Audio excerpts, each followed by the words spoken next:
So one of the things we'll find ourselves frequently doing with Linux-based systems is updating their software packages. So Ansible allows us to automate that, and we're going to do this using Ansible ad hoc mode. There are other ways to do it too, but we're going to demo the ad hoc mode. There's a couple of things I want you to see here. So on a Debian-based system, it is a two-command process. So sudo apt update updates the apt cache, and then sudo apt upgrade upgrades our software packages. Now we can tie those two together, and then we can automate this process using Ansible. So here's what this would look like. I'm going to give the command Ansible, and I'm going to do this to both of my Ubuntu systems. So Ubuntu in my inventory is going to include all of my Ubuntu systems. I'm going to use the shell module, and the command I'm going to give it is apt update. Now, well, let me put that in quotes, that'll work better.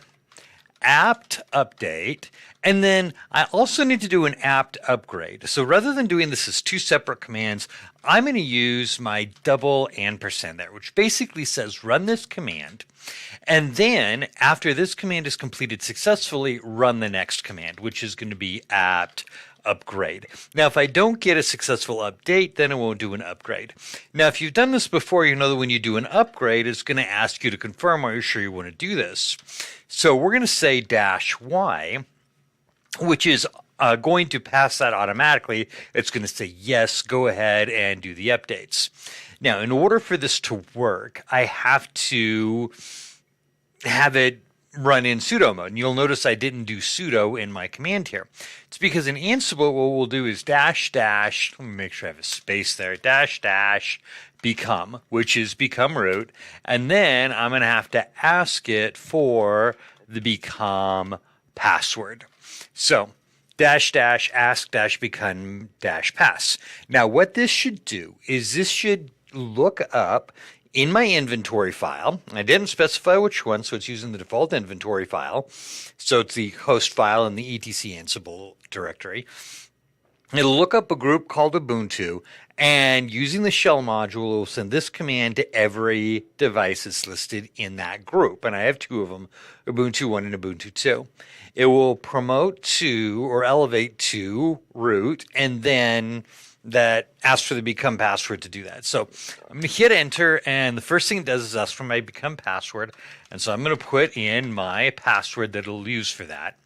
Now, this is actually going to take it a little bit because I'm going to have a lot of updates that need to be done. So this is just kind of hanging here, and I don't really get to see what it's doing in the background. Now, it is doing things, it's just doing them on the remote systems, and I'm not getting feedback yet. So I'm going to go ahead and pause the video. We're going to wait for the feedback to come through, then we're going to take a look at it and talk about it a little bit. Okay, so here is our first feedback that we're getting. And you can see as I scroll up, it's giving us all of this information. So all the feedback has come pouring in. And we're starting with Ubuntu 1. It says it changed the system.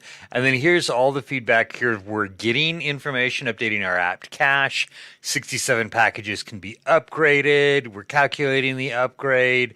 And then we're executing the upgrade here. And we see all of this data. Now there were 67 packages. It didn't take too long, a couple of minutes. How long it takes is going to depend on, oh, and here we have number 2 coming in. Notice we're also getting a warning, apt does not have a stable CLI interface, used with caution and scripts.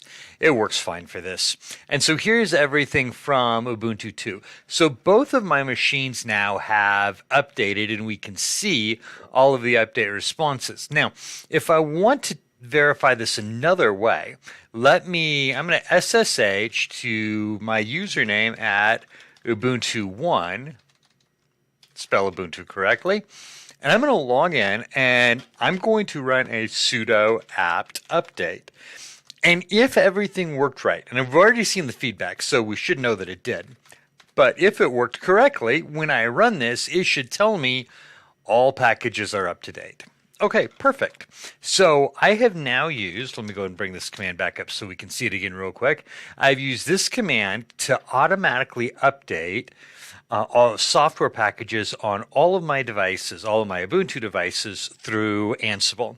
So a great way to automate some of these routine tasks.